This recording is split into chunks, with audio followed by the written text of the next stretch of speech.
Welcome to aminacademy.com. In chemistry, let us discuss about nonpolar and polar covalent bonds. For that, we'll discuss first about electronegativity. Electronegativity is a measure of an atom's ability to attract shared electrons to itself. In the periodic table, electronegativity generally increases as you move from left to right across a period and decreases as you move down a group. Here, the electronegativity is a measure that how energetically an atom's ability to attract shared electrons. That means it have more energy to attract, it have more electronegativity. Now, we'll discuss about first nonpolar covalent bonds. A nonpolar covalent bond is a type of chemical bond that is formed when the electrons are shared equally between two atoms. Here, the atoms are shared equally between two electrons are equally shared by two atoms. Is a nonpolar covalent bond. Thus, in an atom, the number of electrons shared by the adjacent atoms will be the same. The covalent bond is also termed as nonpolar because the difference in electronegativity is mostly negligible. That means in covalent bond, the nonpolar is a nonpolar because electronegativity is mostly negligible. That means very small. If further means that there is no separation of charges between two atoms or both the atoms have similar electronegativity. This type of bond is also formed when atoms that share a polar bond arrange themselves in such a manner where the electric charges tend to cancel each other out. A nonpolar covalent bond can occur between two identical non-metal atoms or between different atoms. We'll discuss further about nonpolar covalent bond.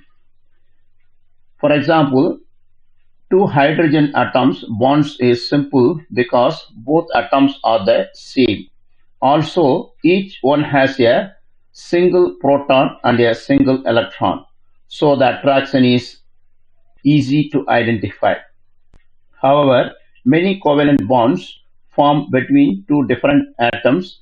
These atoms often have different attractions for shared electrons.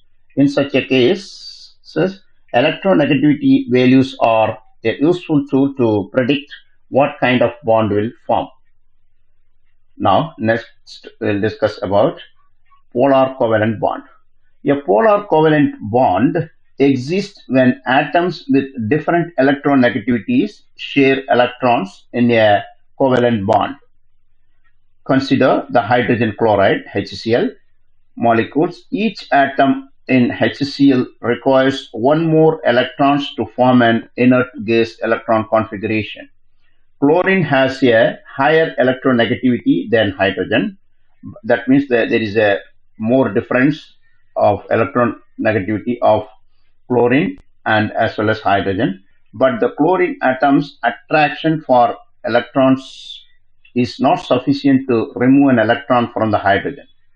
Consequently, the bonding electrons in hydrogen chloride are shared unequally in a polar covalent bond.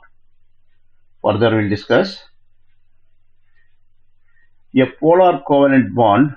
In a polar covalent bond, the shared electrons which are in a molecular orbital are more likely to be found nearer to the atoms whose electronegativity is higher.